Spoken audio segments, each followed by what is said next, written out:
Hey,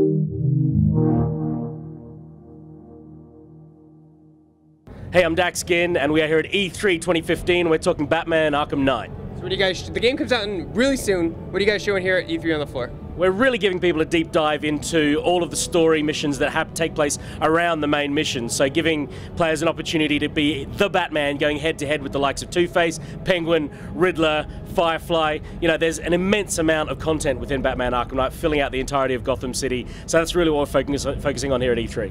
So how have you guys made combat improvements from the past Arkham games to now?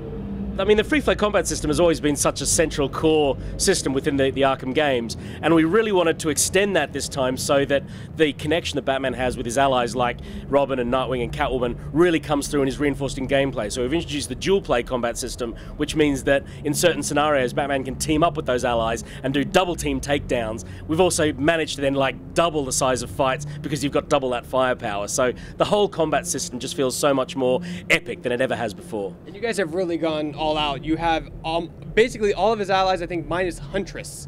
You have this whole team there, and tell us how that plays into the story of Arkham Knight. Well, the epic conclusion is really what we wanted to bring to life in this game, and this idea of the forces of the Arkham Knight, you know, being this massive, vast, and varied military force occupying Gotham City.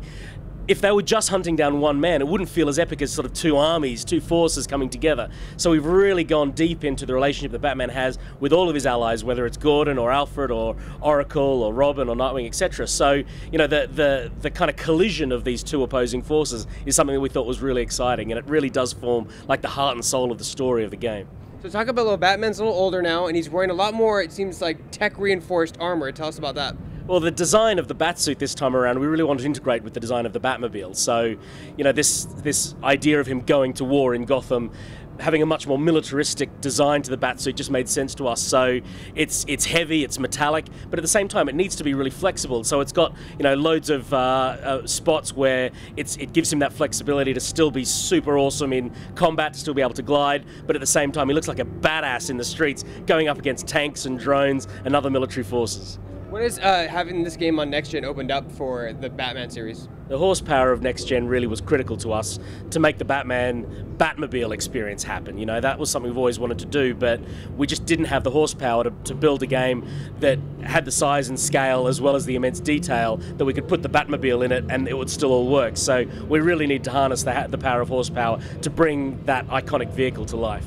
You guys have all these new character models in the game with all new fighting styles. Tell us about, are you going to play through the whole game as Batman, or are you going to maybe switch it up and play certain missions as other characters? Yeah, you definitely do switch it up when you take control of some of Batman's other allies, but it's still fundamentally a Batman game. You know, it's so tempting to be, you know, let's have this massive story as Nightwing, but for us it was always important to bring back that be the Batman promise, and the more you spend time outside of the cowl, the less you start to feel like Batman. So we always had to stay focused on being true and honest to the Batman experience. So you guys got Conroy back again. How did you manage to do that after he said he was done with Arkham City? It was the last one he was going to do, he said. Conroy? Yeah. Well, he is so critical to the experience for us, and you know, when we put his voice into the game, because we use just placeholder voice for a long time, and then we do the recording sessions with the various voice artists and talent, and when his voice goes in, the whole thing just comes alive. So for us, we weren't going to let him get away. Like, we had to have him as our Batman for this final episode. The Arkham series has been known for their combat and open world, especially since Arkham City, and I see a lot of that transferring over to other games like Mad Max and Shadow of Mordor. Can you relate to that at all? Yeah, I mean, we love those games, especially because they're part of the Warner family, and it's very flattering for us to see other games and other creative teams and designers adopting those systems. We certainly don't feel like they're muscling on our territory. You know, it's a very flattering gesture, I think, to see the systems that we've created and developed adopted in other games. Now I'm really excited because we've seen so many rogues gallery from Asylum to Origins. Will we see Scarface in Arkham Knight?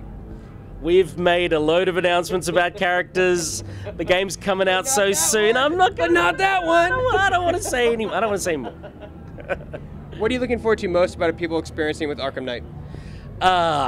There's so much that I think is going to appeal to lots of different types of gamers because it's just such a varied experience. But For me, it's the sense of being in Gotham. It's not just a city, it's not just a generic urban environment, it's Gotham City. The way that rain falls, the way that reflections hit the bitumen and the wet puddles and all of that, that sense of place is just so authentic. And so I think whether you're into the driving high-speed Batmobile or battle mode stuff or aspects of the story missions, everyone is going to experience Gotham City as Batman, and I think that's the common experience that everyone's going to have that I'm most excited about. So how much of the city did you have to redesign? Because you have the Batmobile now, which adds a whole other element of gameplay. I don't think you can just use the same layout as you did in past Arkham City games. No, we had to build everything from scratch, especially because with next gen, all of your textures need to be much higher resolution.